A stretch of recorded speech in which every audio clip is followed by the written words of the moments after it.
It's not because I want to give you a pep talk or because I want to make you feel good about yourselves. No, I'm here to tell you the truth.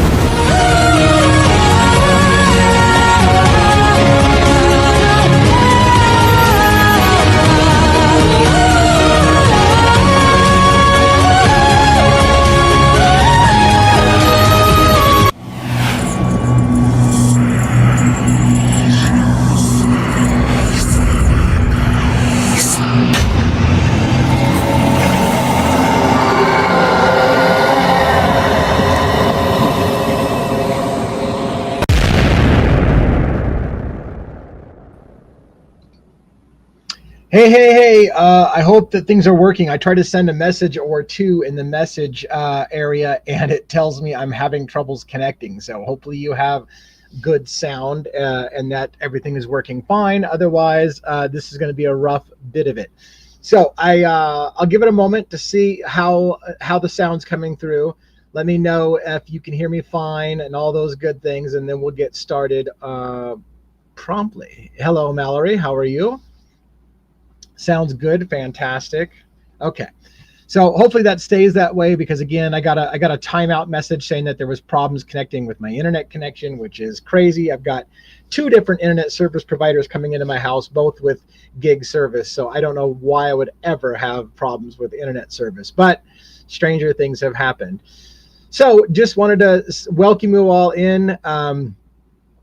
We're still struggling for getting any kind of like a bigger audience coming in. So I don't know if it is any good for me to spend any time really kind of, I don't know, finding out where everybody's at, since there's only a handful of us in here. So I guess I'll just go with my monologue while we're still a relatively small and intimate group. By the way, when we're small and intimate group like this, I'm more prone to be watching the comments and questions and interrupt the flow. So a lot of times I have a script, if you will, or at least an outline of what I want to talk about for the day. And I stick to that, the bigger the room is. The smaller the room is, the more likely I am going to break script and just go with whatever questions come in. So thanks for joining. I hope that you got a chance to check out last night's special. Again, it's so disappointing when I have some special guest on like I did last night. I had Ali Benevento, criminal defense attorney, 15 years in South Carolina, come on and talk about the death penalty, how death is different. We had a big discussion about that last night. The disappointing part is that Ali deserves to have a really big audience listening to her. And so it's frustrating when she comes in and, you know, we've got 50 people or whatever, but hopefully you got to watch that. If not, it is available on replay, so you can catch last night's episode and everything would be fine for you to catch it on replay. So there's that. Leslie and Billy, thanks for dropping in and participating in the show. So if you didn't catch last night's show, the highlights were mostly we talked about the death penalty in particular. We talked a lot about how court cases work. We talked about Ali Benevento, as she's on a death penalty case right now. We talked about voir dire process, how juries are selected. We spent a lot of time talking about Luigi Mangione in particular, and then we talked about Brian Kohberger as well. Today's special is mostly going to be all on Brian Kohberger. However, what I need to get a kind of a poll from, so I can make sure how much you want me to go into details, is let's start with a simple question and a poll, if you will.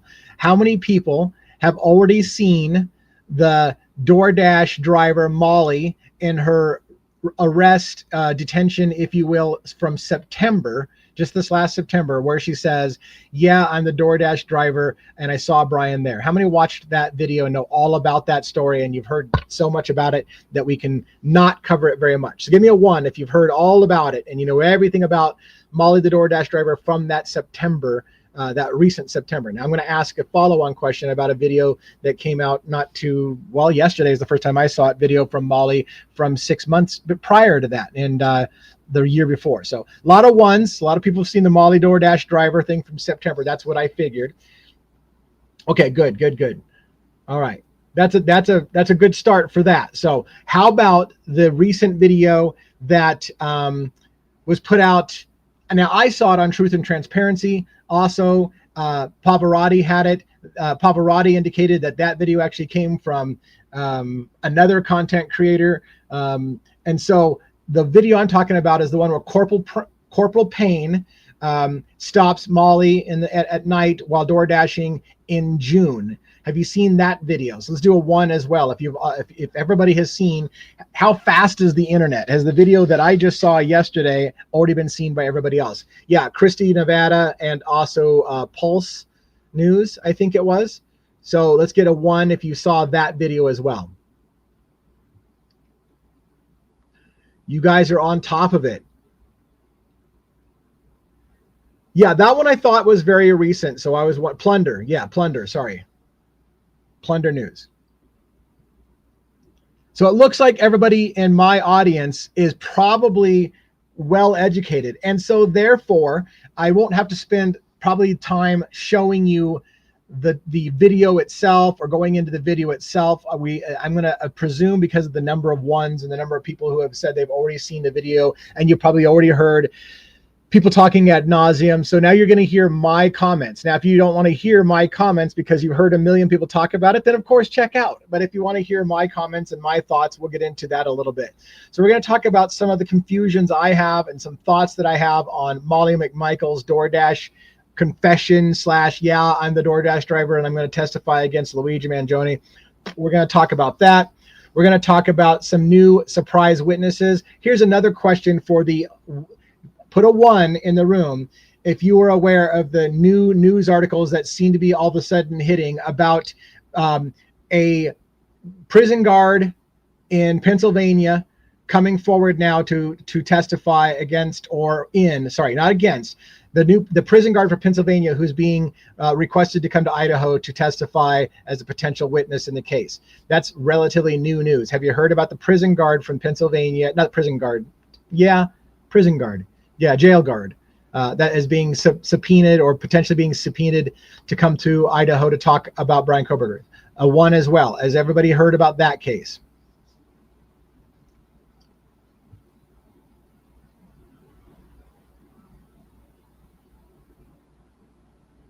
You heard today. So yeah, so this is, I'm working forward. This is good. This is good news, Kimberly, because the Molly thing from the September arrest has been out for a while. Everybody knew about that one. The next one was the one that came out recently from, what was it, June, I think. And less people had seen it. And they'd said when they did see it, they just saw it recently. And now this number 1, this episode, which is the new witnesses coming forward. Now it looks like we're getting some 1s and 2s, which indicates that this is indeed newer stuff. So that's perfect. It gives me a gauge on where we're at as a group. So I will try to focus I will try to tailor on the fly my thoughts about some of the videos. We won't go into the videos because it sounds like a lot of you have seen the videos.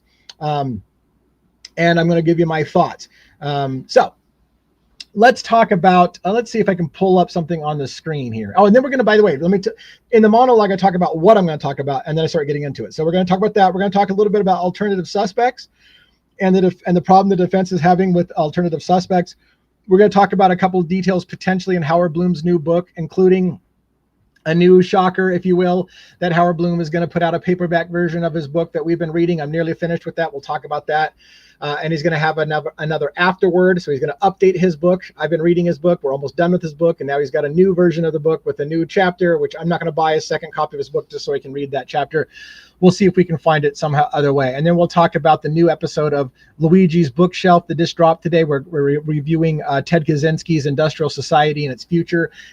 Chapter 1 of that, if you will, or video 1, actually video 2 of that series dropped today. I'm going to talk a little bit about the difficulties in that. So let's get into some of the stuff. Let me put some stuff up on screen. Well, I got to remove this, add this. All right. This is my website, devilsadvocates.info. I'm trying to make it so that every Sunday I update this front page, of which this video says unavailable. This was Monday's show with Birdie Bombshell. I was trying to clean up the back end, and it showed that I had a live still scheduled for a date that had already been passed. So I hit delete on it and apparently deleted the video entirely. So that live may or may not be available for replay because I may have made a mistake and deleted the actual YouTube video and not just the schedule in my program. So my mistake. Tuesday, we had a live during the day. There's a replay there, link that you can click that. Last night, again, we had Ali Benevento, criminal defense attorney, coming on talking about death is different. That was a great show. We talked a lot about how law works. If you missed that, again, there's a link for the replay on devilsadvocates.info. Tonight, or today, right now, we're doing the surprise witnesses emerge last minute to sink Kohberger. We're going to talk about that possibility. We're going to talk about some of the inconsistencies and problems that I have with Molly McMichael. We're going to talk about my problems. So it may be hopefully a little different than what you're hearing from everybody else. Tonight, I'm going to be going live with Pete Alteri. Devil's Mayhem is what we call that. It's Devil's Advocates and Murder Metal Mayhem, kind of a mashup. We're going to talk about crime scene analysis. We're going to talk about the Pike County Massacre in Ohio in 2016, I think it was. We're going to talk about Charles Manson's murder scene. We're going to talk about a couple of mass murder scenes, and then relate it to Idaho 4 and kind of talk about what those scenes look like and what they tell us about the crimes. And then tomorrow we've got the regular live at 6 p.m. followed by the After Dark party. If you're a fan of The Hive and if you know Birdie Bombshell, which again, I deleted that video from Monday by accident. Birdie Bombshell has a big channel. He's going to be coming on and having some drinks with me, literally and metaphorically, having some drinks after hours. It's an adult only show. Streamed to my backstage account on Devil's Advocates. It's Devil's Advocates Backstage. I invite you to join that. It should be crazy having Birdie and I both have a few drinks in us, because we already are crazy when we don't have a few drinks in us. So hopefully you'll get a chance to catch that out. Also, you may have missed, if you didn't see it, Birdie did have, along with Phoenix, he did have William 127. I see people are talking about it in the chat about William 127. There is a eyewitness apparently who's going to testify, who's by the name of William. Some people are questioning whether or not it's the same person as William 127. Other people are saying, no, it's not the same person as 127. We can talk about all those things if you want when we get to the questions and answer. I go for about an hour total, so we're about 12 minutes in. So let's get started. Now, here's some things I want to point out. This is from an article. This is one of the questions I have. Molly McMichael. And the question is going to be, is she going to testify? How long has she been on the list to testify? And is she still going to testify after things that have come out about her online? Now, here's my question. We know that the documents, including the eyewitness list, the people who are going to be subpoenaed or going to come forward, that is a gagged article. As far as I know, there is no release of who is going to testify and who's not going to testify, and that's been the case since day one.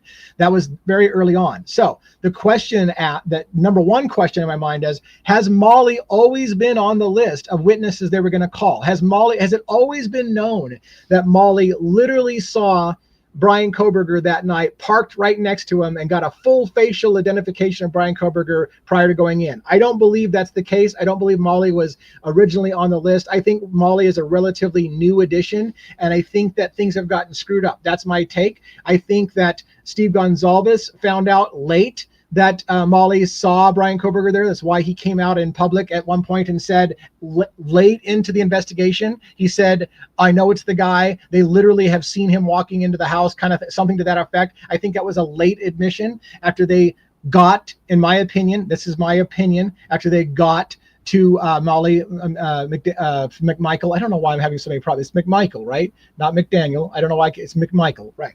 So let me explain to you a little bit of where my confusion comes in and where I think I'm guessing it came from. All right.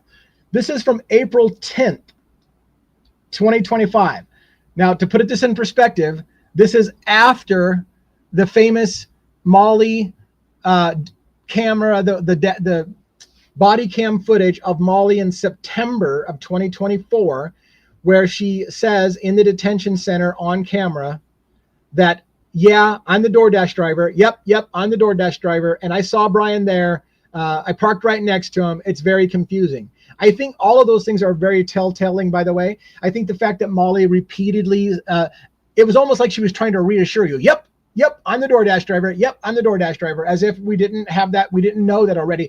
What has happened recently? Now, I read a lot of things into the notes, but I'd be careful. I'm gonna lay out why I think something's changed and where it changed. So this is April 10th, again, well after the body cam footage. This is the part that I want to focus about. So they're talking on April 10th, they're talking about a marathon hearing that happened on Wednesday. The fact that they say Wednesday means it happened somewhere near April 10th. I would say the Wednesday prior to April 10th is probably when this particular statement is made. We're going to skip past the yellow for now. We're going to skip down into this right here. One of the surviving roommates, Dylan Mortensen, who is said to saw the masked man wearing all black in the home around the time of the murders, described the intruder as having bushy eyebrows. Kohberger's defense team on Wednesday called her an unreliable witness, arguing prosecutors shouldn't be able to mention that description because Mortensen's recollection had been inconsistent, muddied by intoxication and post-event media exposure. Mortensen didn't initially mention the description until law enforcement asked her if she recalled anything about a person's eyebrows in the second police interview, defense attorney Alyssa Massoff said. Mortensen has also acknowledged to law enforcement that she had been drinking since the morning that day, and had said that she felt as if she was in a dream state, frozen, shocked, fuzzy, and cloudy. And also, I might add, at one point stated, "I'm not even sure if it happened. I may have dreamt the whole thing." Prosecutors have stressed the importance of Mortensen's testimony as the only. Now, listen to this. This is the key. This is the part that I'm keying in. Prosecutors have stressed the importance of Mortensen's testimony as the only living person to see the intruder. Quote from Ashley Jennings, who, by the way, I think Ashley Jennings has been fired, but or at least she's been kicked off the trial. That's my guess, but I haven't proven that. Now, again, as I say this, probably somebody's going to know the story better than I do. But my take at the moment is Ashley Jennings has been removed, and I think you know why. But if I'm wrong, correct me, because I'm making sure that I'm not way behind the bar on that. So prosecutors have stressed the importance of Mortensen's testimony as the only living person to see the intruder. Mortensen is the only living individual who saw the person responsible for the four homicides, prosecutor Ashley Jennings said on Wednesday. Her description of the male, including any characteristics, including bushy eyebrows, is relevant to the identity of the killer. It is prejudicial, but it's not unfair. Why is that a big deal? Think about this. Ashley Jennings is saying well after the DoorDash driver video where Molly is saying, yep, I'm going to testify. Yep, I saw Brian there. Yep, I'm the person. I parked right next to Brian Kohberger. I saw him. And yet, well after that arrest video, here's Ashley Jennings in court stating multiple times it's important for Dylan Mortensen to testify because she's the only living person to see him. Something doesn't match up for me. Either Ashley Jennings is mistaken and she doesn't know their own prosecution's eyewitness list and knows that Molly is coming to court to testify that she literally saw Brian Kohberger at the scene just before he walked in and did the killings, because that's what people think out there in the public, is that Molly literally saw Brian Kohberger's face without a mask on prior to going in, and that's what she's going to come testify about. If that's the case, which was talked about months prior to this, why in April, am I missing something? Why in April is Ashley Jennings saying Dylan Mortensen is the only person to have seen Brian Kohberger? Now, here's my guess and my interpretation. Molly's credibility has been shot and the prosecution no longer intends to bring her to the stand. That's my thought. So this surfaced video that kind of caught attention relatively recently from an event that happened way back in September. And we're going to talk about the event that happened way back in June earlier that year of Molly. I think Molly's credibility has been shot. There may have been, and this is my guess, there may have been pressure on Molly to testify that she saw Brian Kohberger in his car without a mask on. I think the prosecution leaned, and I think law enforcement, along with the prosecution, leaned on Molly to get her to testify to Brian Kohberger because, in my gut opinion, the prosecution is aware that the prosecution's case is full of circumstantial evidence that on its own keeps getting holes shot into it. They need to bolster their case, and they need to bolster their case quickly before going to trial. So they put pressure on Molly to say, hey, you've got a lot of problems with law enforcement. That is a fact. Molly has many run-ins with law enforcement. It is documented all over the place now. Multiple body cam footages are coming back where Molly on camera and police camera footage talks about being pulled over all the time. She's always getting pulled over. The cops repeatedly say, you've got to get off drugs. You've got to get off drugs. You need to get help. Molly is well known to law enforcement. She has a long history with them. She also has a long-standing history with Bill Thompson, the prosecutor in this case. Bill Thompson represented Molly in a case against an individual who shot and killed her husband, I believe back in 2013. And as you watch the video, and again, we don't have to go into the video in detail because most of you said at the beginning that you already saw the video. So I don't need to play the video for you, but I will if anybody wants to see it. So in fact, I've got it queued. If you're curious, if you have not heard Molly say, I'm friends with Bill Thompson, and if you think that would be an interesting thing for you, I'll play it for you. It's only a few seconds.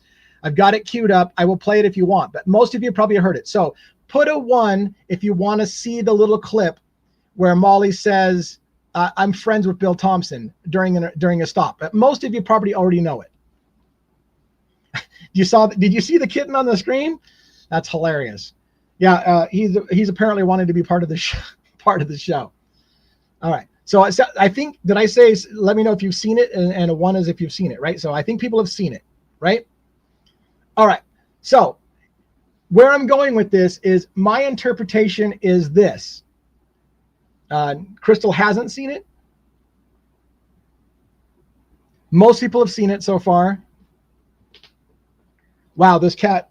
Okay, one more look for the cat. This is Xander. Oh, no, this is not Xander. This is our newest edition. We got 2 kitties. This right here is Icarus. His name is Icky. He's not the crime-fighting kitty of Xander. He's the newest edition. We got 1 kitty to help out another kitty. Sorry, I digress. 1 if you want to see it. Okay, you do want to see it. I got a lot of 1s, and apparently that's I was asking if you want to see it. All right, let me pull this up. Now, in order to do this properly, I think in order for you to hear the sound, I need to remove this from the screen temporarily and add it back as just a, remove this from the screen, and then I'm going to present, stop the screen, add to the stage. I got to get, no! Add to this, give me a second. I'll get my collective shit together. There we go. Share, because this will allow you to hear the audio of this event, I believe. All right. I'm going to play just a second to see if you can hear the audio. And then I will tell you a little bit about it in case you haven't seen this. So I was unable to find anything on the state return, just like you said. All right, so I am going to. Can you hear the audio? Now, generally, how these work is. Did you hear the audio at all? You may have to click it. You may have to turn up your volume for this. Now, when I first saw this video clip, I saw it on Lana's Truth and Transparency, and unfortunately, for some reason, her audio was muffled, and I was terrified to go. You know, she says 12 times. You know, what she says was, I'm friends with Bill Thompson, and I'm like, maybe she says that, maybe she didn't. I found another copy. This is off of Pavarotti's video, by the way, the revealing Jay Embry. He had super clean audio, and I think if you went to the actual video where everybody's getting the original video, it's also super clean. But the version he had was super clean, right? So let's take a listen. It's going to come in a few seconds, but what's happening is the officer is going to explain. This is Molly and McDaniel in a police stop. This is June, well before even the famous detention center thing where she says, yep, I'm the DoorDash driver. I saw Brian there. You know, I was parked right next to him. This is a previous traffic stop because Molly's involved in traffic stops all the time. There's multiple things to pay attention. Corporal Payne knows her. All the officers in Moscow police know her. She's a well-known commodity. And during this stop, when Corporal Payne, who is the first basically to discover that knife sheath, one of the early people on the scene, the lead in this entire investigation, he points out to her, hey, look, you need to get insurance because if you hit somebody when you don't have insurance, it's going to leave somebody with a lot of medical bills. She says, yep, I got to get that straightened out. I've been through this before. I'm friends with Bill Thompson. And that's the part I want to focus on because, again, well, let's let you hear it, and then we'll talk about what it means. If you can go to the courthouse and show that at the time you were pulled over, you had current insurance, then they sometimes will work with you and they can just dismiss it, okay? The reason we issue these citations is obviously if you hit somebody and you don't have insurance, that person's out a lot of money, right? So we take it pretty serious, all right? So, I need to get it straightened out. Yeah. I've got money. Yeah. Okay. So I don't know if you heard that. That's where she says, I'm friends with Bill Thompson. Yep, I've got to get it straightened out. I know what you're talking about, basically. And she's like, and I'm friends with Bill Thompson. Let's play it one more time, just real quick. And again, it's kind of hard to hear. And unfortunately, I'm probably a hell of a lot louder than she is. So I will try to pause so that you can crank up the volume to hear her and give you a moment before I chime back in so you can get the volume back adjusted in case I'm blasting you out. Right, so, yeah, I need to get it straightened out. Yeah. I've got money. So Yeah. I'm friends with Bill Thompson. okay, all right. So it happens super fast, but she says, I'm friends with Bill Thompson. Now, most of you probably know the story behind this, and so I won't necessarily go into super detail about it. I'm going to get back, by the way, before I forget, to add the whole thing that I wanted to share, because I've got all kinds of other stuff I want to share. So we're going to go back to that. All right. We're going to put that on the screen. All right. So in 2013, there's a story allegedly where Molly and her husband were trying to help out. This is the story that I read, trying to help out a friend who was having a domestic dispute with her live-in boyfriend / fiance. They were coming over, Molly and her husband were coming over to change the locks on like a trailer or some kind of dwelling. And this man by the name of Nisbet, the fiance / boyfriend, was inside of the building. They broke the door down to come in, allegedly to change the locks. And Nisbet shot and killed Molly's husband right in front of her. She claims on one video that he shot her, that Nisbet shot her husband 9 times. Apparently the gun was fired 9 times, just for FYI. I think he was only struck 5 times. But so just for clarification, she did say shot him 9 times, but I don't believe he actually was hit with 9 bullets. Who cares? It's a little minor detail. The point being is that during that investigation, she was basically working with Bill Thompson to prosecute Nisbet.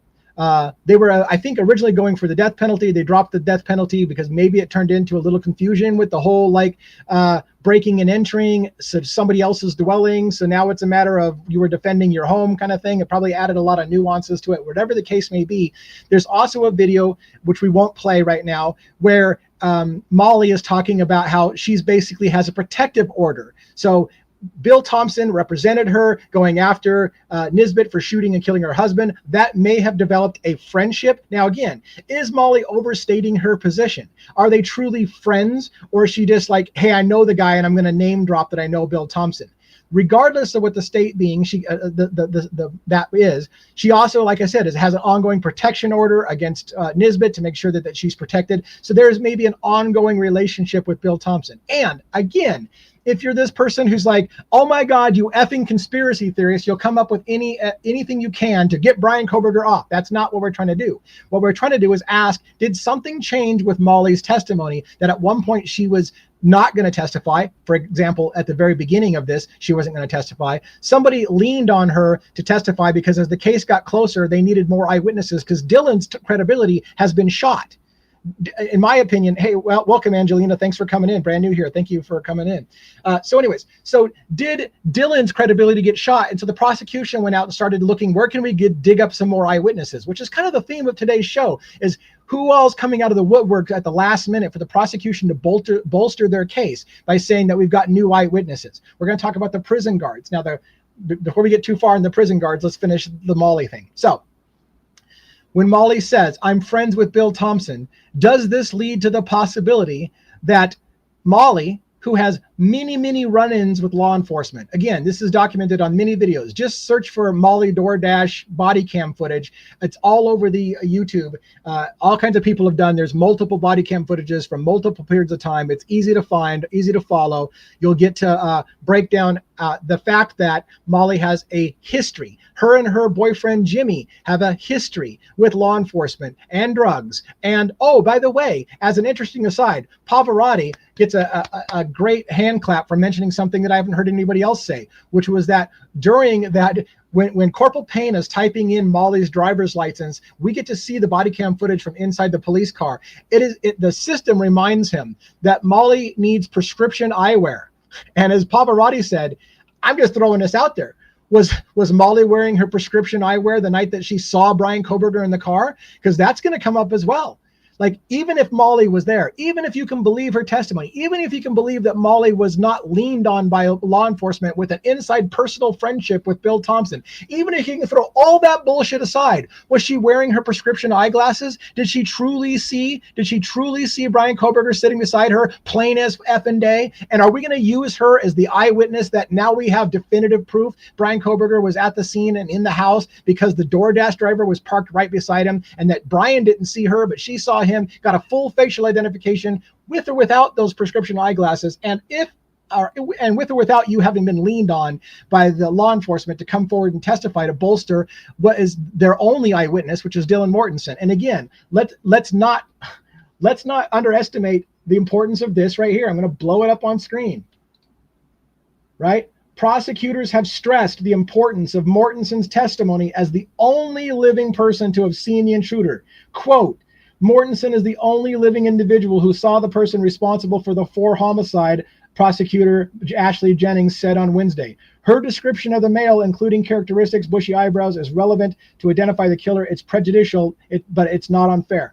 Why in April, well after we're told that Molly was going to testify against Brian Kohberger, is Ashley Jennings saying Dylan's the only person who saw Brian Kohberger? That's the $1 million question. Molly has a silver Subaru, I think. For those who are asking the question, somebody had asked the question. All right, so I'm trying to see if there's questions that I need to put up on the screen. All right, we're gonna keep going on here for a minute. So that was one thing that I like. Now let's talk about that parked eyewitness thing. I just want to point this out. Oh, by the way, I'm trying to remember. I highlighted some yellow stuff that I thought was not necessarily related to Molly, but I wanted to highlight it anyways. Oh, it's the alternative suspect stuff. When we get to the alternative suspect stuff, I'll return to that. All right. So this is talking about, again, how Molly said that she was parked next to Brian Kohberger. 44-year-old self-identified DoorDash driver said she was expected to testify after delivering food to Xana Kernodle on November 13. I don't believe anyone thought that Molly was going to testify until that video footage came out where Molly says, yep, I'm the door. There it is. That's a scene from the video footage from September 5th. This says, I think it was September 4th. There was some debates about the dating, but the camera says September 5th. There she is in detention. And during about that scene right there is where she says, yep, I'm the DoorDash driver. I gotta testify against Brian Kohberger in that. I gotta testify in that upcoming case about the murders. I saw Brian there.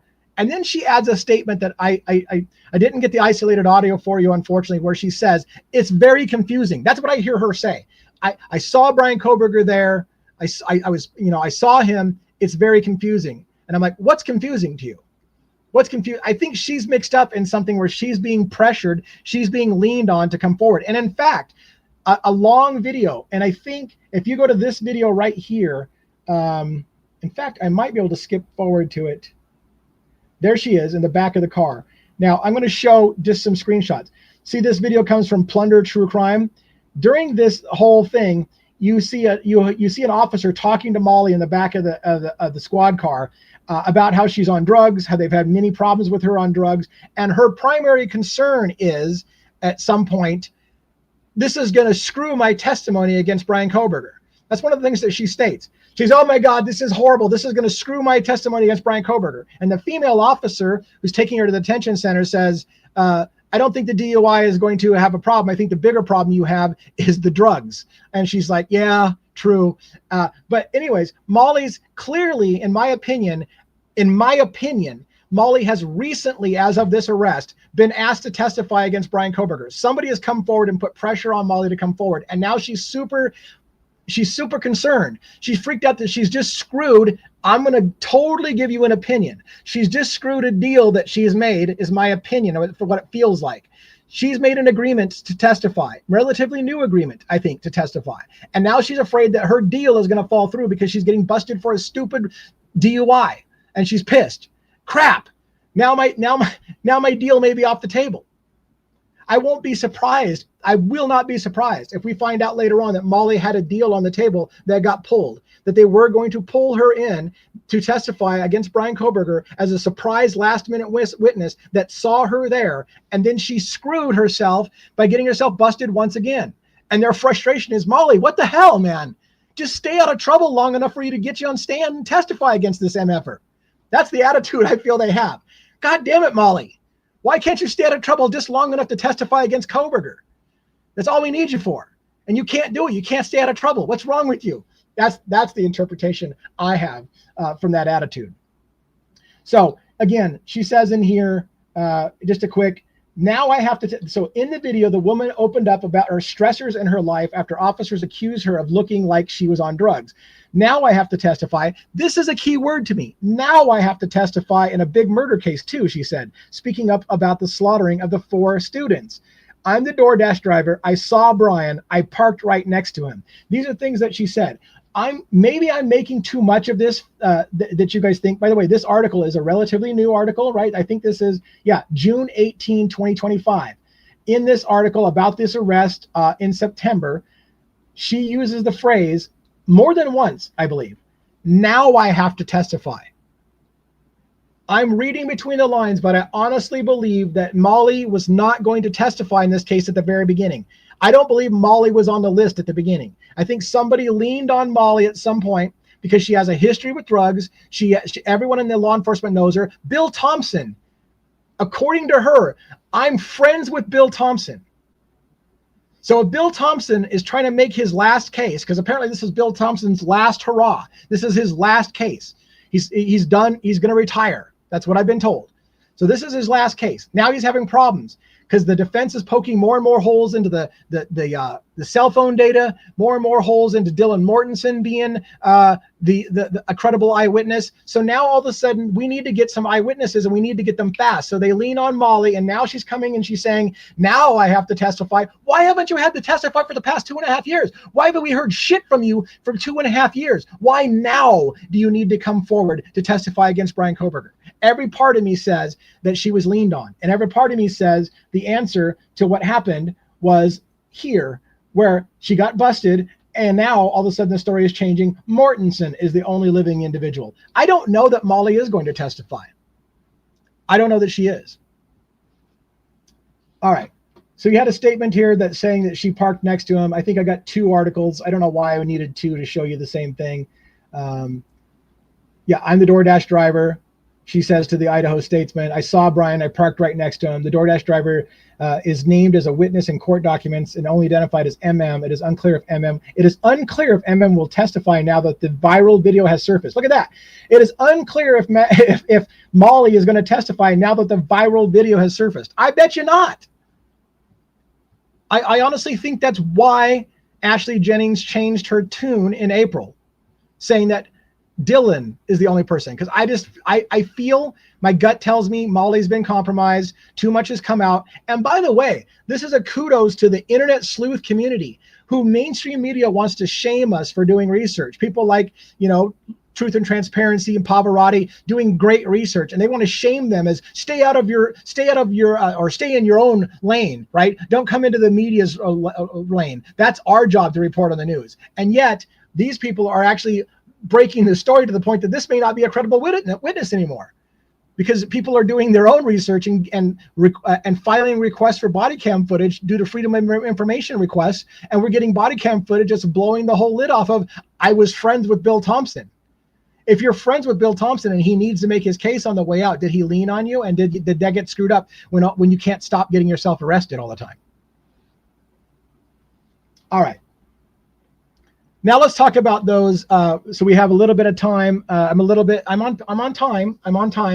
And then I'll focus more on questions. Again, I said earlier that when I have a small room, I pay more attention to the text. I'll take questions and answers, and I'll try to go back and grab some stuff. So I apologize, because as the room has gotten pretty large now for me by myself with, I do have a moderator, Kimberly. I hope you're doing your job out there, because I see I have one moderator. So the room is a little bigger than I expected, so I have to focus a little bit more on my script and how that works. Okay, so let's talk about these new surprise witnesses that are coming forward. All right, so Have you seen this article? There's multiple articles of this out there on the internet. This is just the one I'm focused on from the Daily Mail, but there's multiple sources reporting on it. Brian Kohberger's prison guard is named as surprise witness in the Idaho murder trial. June 24th, that's 2 days ago. A prison guard in the Pennsylvania jail where Brian Kohberger was taken in the immediate aftermath of his arrest has now been called as a surprise witness in his capital murder trial. In new court documents filed in Pennsylvania this week, 2 more individuals, William Searfoss and Anthony Soma, were hit with summons to testify in the upcoming trial. This happened just recently. Pennsylvania filings, 2 individuals being summoned to Idaho. Searfoss works as a correctional officer at Monroe County Correctional Facility, where Kohberger was held following his arrest at his parents' home in Albrightsville back on December 30th, 2022. The criminology PhD student was housed at the jail for 5 days before he was extradited to Idaho on January 4th to face charges of murders of, the victims. We know who the victims are. Everybody knows, right? Meanwhile, based on a Facebook profile, Soma, who's the other individual who's been summoned to Idaho, appears to have attended Monroe Career Technical Institute, MCTI is how this is abbreviated later. Monroe Career and Technical Institute, the same school where Kohberger attended youth law enforcement program. The accused killer was kicked out of the program. Here we go with the hit piece, by the way. Here we go with the hit piece again. The accused killer was kicked out of the program following complaints from a group of female students. Excuse me. Former high school administrator Tanya Carmela Beers has previously revealed. She went on multiple podcasts talking about, Brian Kohberger, the women kicked him out of the program. We had to act because Brian Kohberger was creepy and was freaking the women out. Again, going along with the incel, he hates women, he can't get along with women. There is problems with that. But all we're really wanting to focus on now is these 2 new witnesses. And I want to say, by the way, there's an important thing about here. I'm going to skip down. I think it's right here. It is unclear from the court documents what the purpose of the trial testimony would be or whether they are being sought as witnesses by the defense or the prosecution. So before we flip out and say, oh my God, the prosecution's now going to Pennsylvania, there are 7 people who are being brought to Idaho to be questioned on whether or not they need to be subpoenaed and forced to testify in the case. But let's be careful. That doesn't necessarily mean they are being forced by the prosecution to testify against Brian Kohberger. It could be the opposite. The defense could be subpoenaing Soma, for example, to testify about what he saw about that whole the females kicked Brian Kohberger out of the program kind of thing, or what he thought about Brian Kohberger. The guard could be being requested by the defense. This article, as well as multiple articles, had stated 2 new people, bringing the list to 7 individuals. I think I might have to highlight some of that as well. 7 individuals from Pennsylvania are coming to Idaho, and I believe it's going to happen in a few days. I think June 30th is the date that people from Pennsylvania are going to be required to be in Idaho to go before Hippler and basically say what they do and they don't know about the case to decide whether or not they're going to be subpoenaed and required to testify. But again, before we get our panties in a bunch, pardon the French, before we get too bent out of shape, that's a better phrase, let's keep in mind, we don't know if this is the prosecution trying to bring in new people to hit Brian Kohberger and sink his chances, because the argument there would be, right, prison guard's going to come forward and now say he heard Brian Kohberger say something creepy and suspicious in the 5 days that he was in detention. That could be something the prosecution's doing. Soma, who was in the class with him, could be testifying about Brian Kohberger getting kicked out of the same class that they shared together in that class. By the way, there's an image, I think, is it in this one? There was an image from Brian Kohberger. You probably all seen it. It's been around for forever. Brian Kohberger doing push-ups as a young teen in that program before he got kicked out. But there are other things in here that make Brian Kohberger look fantastic. So, like, for example, I'm trying to look for it real quick. It probably is in this second article. I've got 2 articles about this. Well, basically, so, oh, yeah, I'm going to get back to what she said that was good. I'll tell you basically what she said. What she said was, this guy was super uber dedicated to being in law enforcement. Brian Kohberger was an exemplary student. It was a hard program to get into. Brian Kohberger got into this program and was super proud of it. He wanted nothing more, according to what she said. Brian Kohberger wanted nothing more to be in law enforcement and go into law enforcement. So, you know, she's saying all these great things about him. But after Brian Kohberger is accused of murdering 4 college students, and then all of a sudden she gets to go on podcasts saying, you know, we saw problems with him and women, because that's how those kind of things turn out. And it may be true and it may not be true. Just keep in mind that when sensationalist news agencies and media are trying to paint a narrative, they look for anybody that is willing to go and say, hey, how would you love to be on TV? How would you love to be in a podcast? How would you love everybody in America to have you tell your story about how Brian Kohberger is a psycho killer that hates women? Well, yeah, I could do that for my 15 minutes of fame. It's super easy to get that. But here's some individuals, other individuals who are coming forward. So let's read this. The 2 witnesses will now join 5 other individuals from Kohberger's home state who have been summoned to appear in the trial. The group is due in court in Pennsylvania. Okay, it's in Pennsylvania, not in Idaho, on June 30th. In Pennsylvania for a hearing to determine whether or not they should be compelled to attend to testify in the out-of-state trial. That makes a lot more sense than what I said. So June 30th is the date. I was correct about that. And they are being reviewed on whether or not they should be subpoenaed in Idaho. They don't have to go to Idaho, although it might be televised on a stream, you know, for the Idaho judge to be able to take a look. But the June 30th is the date that the individuals in Pennsylvania. The other 5 individuals previously summoned include Ann Parham, who is the advisor at Kohberger's school, Jesse Harris, who works at a boxing gym where the suspect used to work out, DeSales University professor Michelle Bolger, who taught the accused quadruple killer. I love that. Already assuming he's guilty. She taught the accused. Okay, so it did use my bad. It does say accused. I was like, I thought they were saying taught the accused or the killer. No, the accused killer. Thank you. I made a mistake. I got ahead of myself in my excitement. During his criminal justice master's degree, she was initially summoned. That was Michelle Bolger was initially summoned before her name was removed on a later filing and replaced by Brandon Andriola. Bolger has previously revealed in her shock at hearing that her former student was accused of telling what he was accused of, telling Daily Mail in the days after his arrest that she was shocked as shit.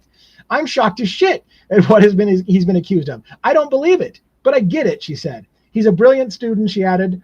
And then 2 other mystery individuals, Ralph Vecchio and Maggie Sanders, have also been summoned. We don't know. Here's the thing. I don't know a lot about these witnesses. We don't know for 100% fact. Let's be careful about this when we're, at least, unless you guys know something I don't know, which is very possible. I'm just giving you opinions from what I saw. So maybe you guys know the answer. But according to this article, we don't know what the 7 people from Pennsylvania are being brought forward to possibly testify about. We don't even know if it's not Ann Taylor looking out for character witnesses. She may be looking for people to say positive things about Brian Kohberger and went to Pennsylvania to find people who knew Brian Kohberger. That is as reasonable of an assumption in this case than the prosecution is looking for people to hit Brian Kohberger. Whatever the case may be, we will find hopefully more out after June 30th, which is 4 days from now, whether or not it's the prosecution or the defense who's trying to subpoena people from Pennsylvania to come into Idaho to testify. Will it be people, and this is where I wanted to add, Ann Taylor recently admitted in court, and this is a side tangent and we're almost done. I'll take questions and answers because I've been really, really shitty about letting you guys have questions and answers. So I want to leave us time for questions and answers. One of the things that was said recently in court was Ann Taylor said, we are having difficulties getting witnesses who will talk to us. And the reason being is multiple. Now, granted, let me point out to you about witness tampering. It is not illegal. I like to focus on what's legal and not legal and explain people how the legal system works. It is not illegal for the prosecution or law enforcement to go to witnesses or potential witnesses that might help Brian Kohberger's case and say, if I were you, I would advise you not to talk to the defense about anything. Unfortunately, that is completely legal. They can advise a potential witness to not talk to the defense.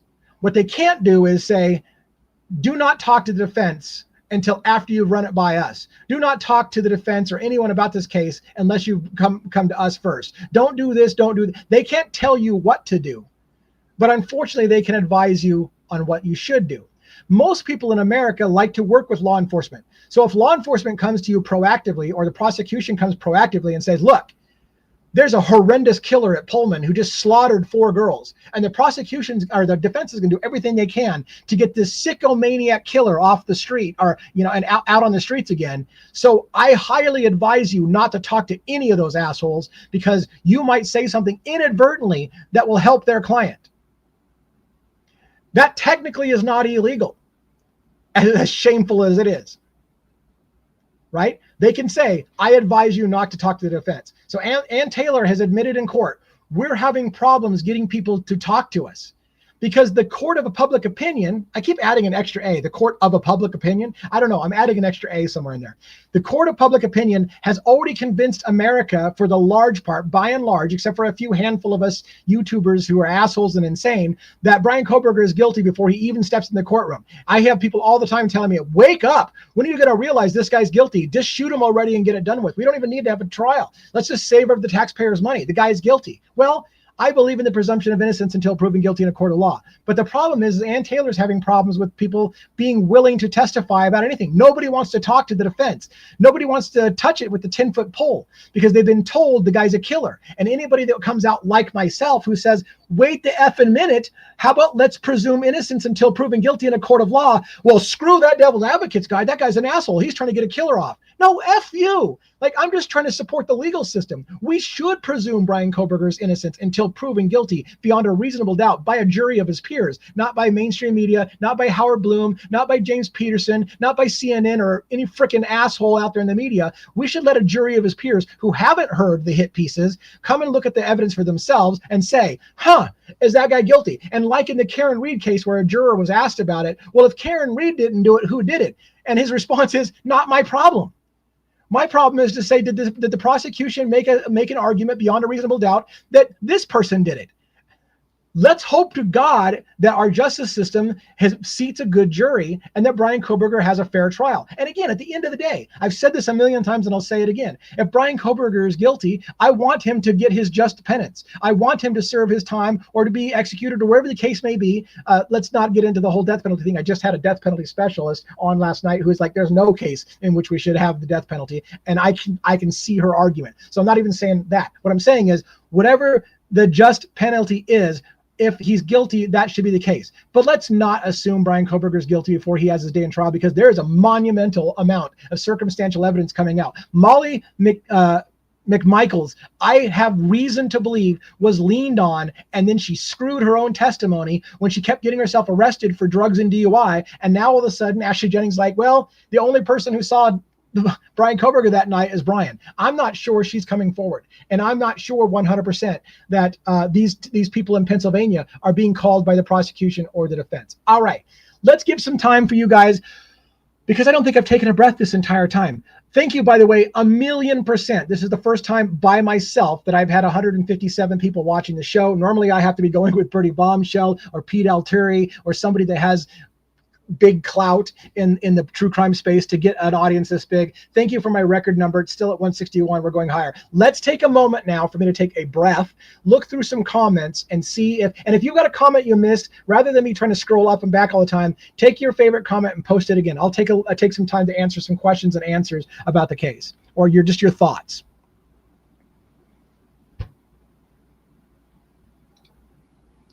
Molly ain't no witness, and she won't be called as one, I contend. I'm beginning to wonder, again, Tony, as well. I think that she was. I think in September when she said, and now I have to testify in this trial in Idaho, she wasn't going to. I don't think she was on the list before. I think that she got compromised. She has multiple run-ins with law enforcement. They did the whole, hey, you help us, we'll help you get out of some of this shit. She agreed to testify, and now she's pissed because she keeps getting herself arrested, and now she's not going to probably get the deal that she's been promised.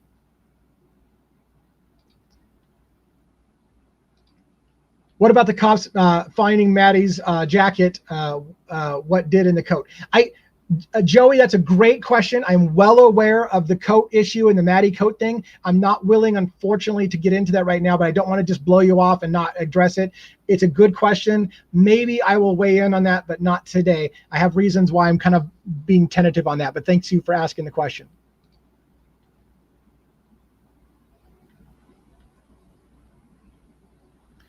All right, got questions coming in fast and furious.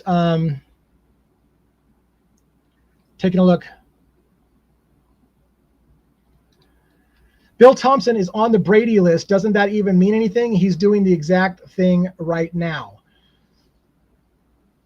Diogi, I'm not 100% sure what you mean about that. If you're talking about Brady violations, or so a Brady violation is basically a filing that suggests that somebody is hiding or inappropriate, or their testimony against an individual may be exculpatory. In other words, something about that person's past or what they did or how they brought evidence in may be shady as F. And so it could be a Brady violation, or law enforcement or prosecution could be actually trying to prohibit people from getting to the truth. By the way, you just reminded me. Shit, I don't have time to do this. There was a quote where Ann Taylor stated that she actually accused the prosecution of burying information on purpose. That the reason why it took her, this is what Ann Taylor basically said. Let me summarize, and then I'm going to get back to questions and answers. She basically said, the reason why it's taken us so long to get the information we needed about the alternative suspect. By the way, the defense has already brought in an expert that said, an expert has already testified that they believe that the murders were committed by more than one individual using more than one weapon. That's on the table. In addition, the defense has said, we believe we have alternative suspects, plural, or a suspect, but I think it's suspects along to go with their testimony that they believe it's more than one person. But the problem is, they said that they had problems getting all the information they needed because the prosecution deliberately buried them in bullshit, deliberately buried them in 68 terabytes of information, so that it would be hard for them to find the key pieces they need. So, which might include, my take, might include suspects that law enforcement had ruled out as having a good alibi. They might have hidden that alibi. They might have hidden what they did to rule that person out. I wouldn't be surprised that the alternative suspect is somebody I've been suspecting all along, and that the prosecution did a job of hiding how it is they basically came up with that person's alibi. It took them a while to discover it, and the 68 terabytes of information.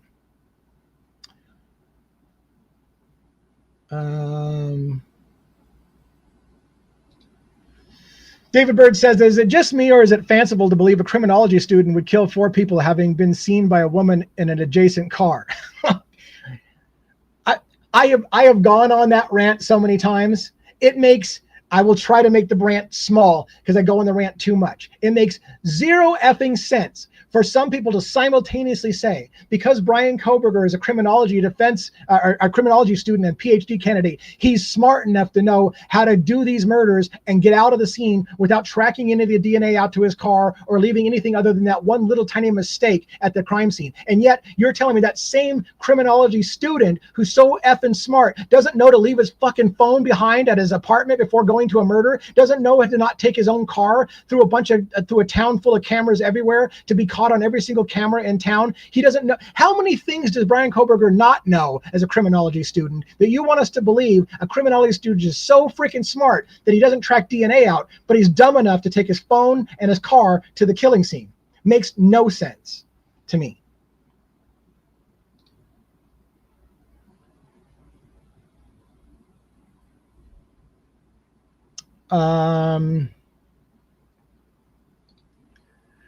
Maybe Molly was involved, drugs, Jimmy, Emma Bailey, connections, money owed. Yeah, those are all possibilities. Those are all possibilities, 100%. I don't, my gut tells me, and I realize I'm kind of on a fringe here. My gut tells me this is not related to drugs, but it could be. It could be. I'm certainly willing to entertain that idea. It's just I haven't gone down that path because I feel like I'm focused on other things right now. But I would love to have somebody who's really knowledgeable about the drug angle to talk about it. And again, I'm not unknowledgeable. I know a lot of it. I haven't really bit in on it yet.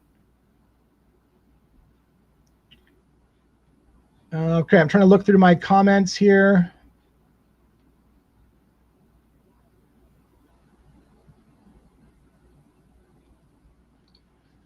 Yeah, Jeff, 100%, the 68 terabytes for sure contains massive amounts of redundant information. And to be fair, their argument, the prosecution's argument is that they gave the discovery to Ann Taylor at the same time and the same manner that they were receiving it from law enforcement, and that their argument is it's not their job to do Ann Taylor's job for her. So they get it from various law enforcement agencies, and then they turn it over, a copy of it, to the defense. And the defense's argument, Ann Taylor's argument, was, you guys didn't sort through this at all and tell me what parts you're planning to use. And they're like, well, that's not our job. We're giving you discovery at the same speed that we're giving the discovery. You build your case, we'll build our case. Now, there's nuances to that. The prosecution does still need to tell the defense what their strategy is so that the defense can be prepared for it. So I'm not going to get into that fight. But yes, there's arguments to be made that Ann Taylor had got the same information that they did.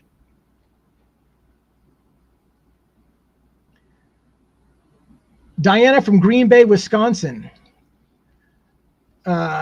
77, so can't see, but I follow you. A court case lover, cannot type in chat. I'm slow. Well, you did good. You got it typed in there. Thanks for watching the show. And I hope that I don't talk too fast, because that's one thing. I talk a million miles an hour. A convict's thoughts. A.R. Hayes is in the house. Hey, A.R. Hayes, it's good to see you in here. I hope someday that you and I will get an opportunity to talk on a show together. I would love to have you on, or I would love to come on as a guest sometime, by the way. And the reason I'm bringing this up is I've had multiple people say, you got to go with A.R. Hayes. You got to go with Unfiltered Lucky. You know, Pete Altieri and I have talked about it a little bit. I know he talks to you guys. So the invitation is open if you should ever want to have a show together or talk, or even just have, you know, a 5-minute conversation. I'd love to do that. Thanks for stopping by.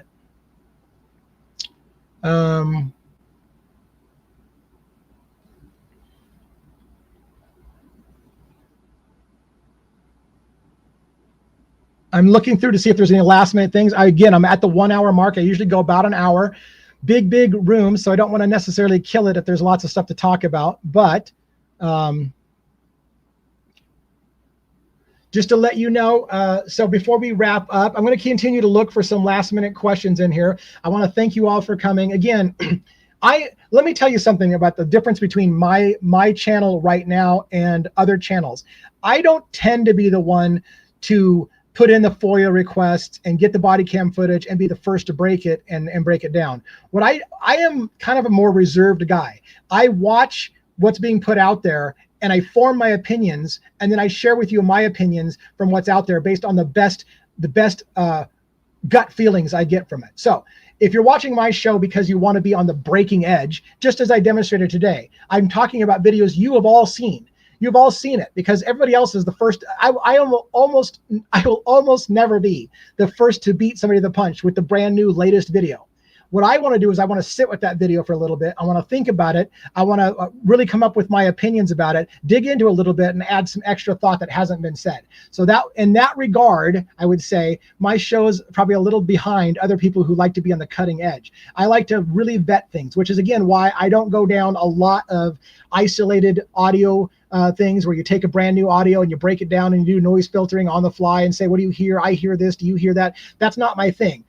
If I don't know for sure that I've heard it, I tend to shy away from, and what you're going to hear now is this. I played that I'm friends with Bill Thompson thing because I think that one is clear as day. It didn't require any filtering of the noise. It was clear as day to hear.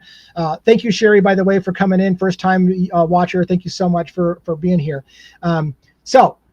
And I agree, Christina, who cares about being first? It's not about being first. It's about adding to the dialogue. So I hopefully will bring something new to the dialogue. Again, my show, I'm going to tell you a few quick things about what I've got going on in the next couple days, and then we'll wrap up and say goodbye. So just today, I released a new, so first of all, let me back up. I follow 3 cases. Luigi Mangione, the United Healthcare situation in New York. I'm following Luigi Mangione's case primarily. Brian Kohberger, Idaho 4, following that case. And I'm now getting into Rex Heuermann, Gilgo Beach. In all 3 of those stories, what I do in addition to breaking down legal documents and going through explaining the legal system, I like to use this as an educational platform, explaining to people what voir dire is, how the process works, how does a jury get seated, what is the difference between a death qualified jury and a non-death qualified jury. I explain some of the nuances. I'm actually as well planning on attending Brian Kohberger's trial. I plan to be there every single day. I'm going to be trying, at least. I'm going to be in line and or hitting the button every single morning to attend in person. I will be in Boise, Idaho for the start of the trial August 11th if it doesn't get postponed. And I will be there every day that I can get into that courtroom. And I'm going to do lunchtime break analysis of what I'm seeing inside the courtroom, as well as at the end of the day analysis. And I have on standby Ali Benevento, 15-year criminal defense attorney in South Carolina and in federal cases. She's doing her first death penalty case right now in trial. She's going to come on once a week to talk about Brian Kohberger's case and what I'm seeing in the courtroom. So that's something I can offer you if you're interested in watching that. In addition, I like to read books that inform the stories behind the stories. So in Luigi Mangioni's case, for example, in United Healthcare, we just finished a little bit ago a book called An American Sickness by Elizabeth Rosenthal, because Luigi Mangioni allegedly said that the healthcare system is screwed in America, and if you want to understand it, you should read Elizabeth Rosenthal's book. So we read that book chapter by chapter, and I did a whole analysis on YouTube. You can watch, you can do an audio book on steroids where I talk about and relate it to Luigi Mangioni's case and what parts in the book I think relate to the shooting of Brian Thompson and what that might tell us about Luigi Mangioni if he was the shooter. In addition, we are finishing up When the Night Comes Falling by Howard Bloom. And I don't want to hear Howard Bloom's an asshole. He's not a reporter. He's not to be trustworthy. I get it. No part of me reading Howard Bloom's book is me saying that Howard Bloom is an authority. What I'm doing is I'm watching every documentary. I break down every documentary on Luigi Mangioni, every documentary on Brian Kohberger. I read the books on Brian Kohberger, books that are related to Luigi Mangioni. Where I was going with that is another book dropped this morning, Industrial Society in the Future, The Manifesto by Ted Kaczynski, which Luigi Mangioni allegedly wrote a Goodreads review about and said that this is a great book, except for it failed in its delivery of its message because Ted Kaczynski killed innocent people. If you want to read that book, very, very difficult to read. I had to be able to explain what Ted Kaczynski's mind was at when he wrote the manifesto and what Luigi Mangioni may have been thinking when he read it. I have to talk about shit like wokeism and liberalism and conservatism. I'm not political. I hate getting political. But I said I was going to read the book that informs the story. So if Luigi Mangioni thought that was a great book, then we should read it and kind of ask ourselves, what was Luigi Mangioni thinking? So that dropped this morning. I'm also reading Lost Girls about the Gilgo Beach murders. Rex Heuermann is going to be on trial next year probably for 7 murders related to the Gilgo Beach. He may have been a serial killer that had been operating for over 30 years. They've done a documentary recently that his wife for the first time coming out saying, how the hell did you not know women were being murdered in your house? That's allegedly what happened. So we're covering that. We're reading that book, one of those books, one of the foundational books about that. That is it for tonight, for now. Tomorrow night is the last 2 lives of the week. Tomorrow night at 6 p.m. Pacific Standard Time, I'm going live for an hour, and afterwards at 7 o'clock, Birdie Bombshell, The Hive. If you're aware of Birdie Bombshell's show, fantastic show. Oh my gosh, I almost forgot. Devil's Mayhem tonight at 5 p.m., which is in 4 hours. I'm going live with Pete Altieri from Murder Metal Mayhem. We do a show called Devil's Mayhem. It's the 2 of us together. Fuck, I almost forgot to mention Pete. So sorry, Pete. We are doing that tonight. My schedule is so busy, I can't even keep up with it. And then Friday, 6 p.m., it's a live question and answer, followed by the After Dark show. Birdie Bombshell will be coming on at 7 p.m. Pacific Standard Time to literally have some drinks on my backstage account. Will be a little bit saucy. We'll drop a lot more F-bombs. We'll talk a lot more bluntly about shit that we can't talk about on a monetized channel. So I invite you to take a part of that. And real quick, before you leave, I will give you the Discord channel right here. Don't forget the After Dark Party adults only on Discord. There's the Discord channel if you want to get it. Queue it up now. Get signed into the Discord channel so that you can be there if you want to participate. Then you'll be able to take the microphone and not just leave a comment that I'm going to miss because I'm so busy talking at 1,000,000 miles an hour. For all that came here tonight, best room ever for me solo. Again, when I'm solo, I don't pull the numbers that we pulled today. I don't know why it was so good today. Thank you so much. I appreciate everything you did. Super, super sorry that I didn't get to as many questions as I should have. But as you can probably see from my delivery, I have a lot of passion when I do stuff. So I'm spent emotionally when I'm done, and I need to go take a break, take a breath, and get ready for the next show. With Pete Altieri tonight, we're going to talk about crime scenes. Charles Manson's crime scene. We're going to talk about Pike County's massacre, the Rhoden families back in 2016. We're going to talk about Idaho 4's thing. So what links do I need to drop, Kimberly? I don't even have links. Do I have links that I need to drop? Where's the Discord? The Discord should be scrolling across the bottom. Where is the Discord? It's scrolling across the bottom. Look at the ticker. It'll show you here right here in a minute.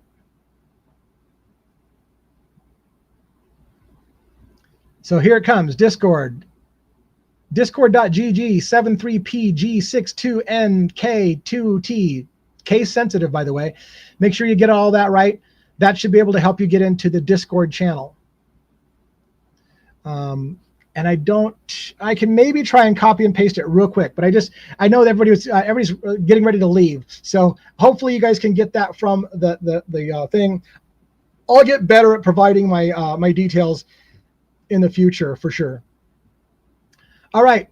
Try to check us out tonight, 5 p.m. Pacific Standard Time.